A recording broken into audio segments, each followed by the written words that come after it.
Ken hoi na khasong kanilo Jesus Christ hoi na kopin ana banga siang kowin na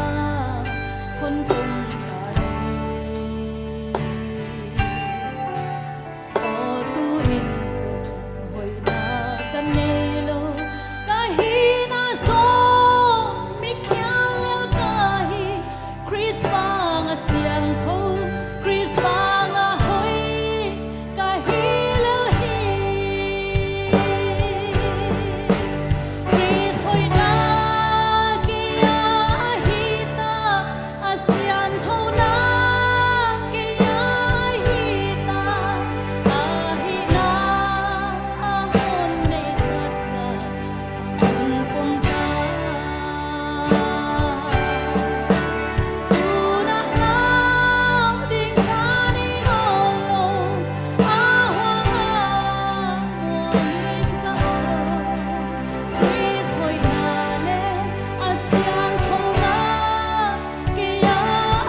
คนคงไทยอามานาเตกะเสมไทยตาอภัยนาอามก็ไปไทยตาฮิคริสต์มางันตาอัมมาบังฮีอาหงบัวกา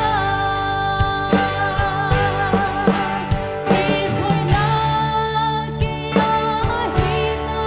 อาเซียนค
น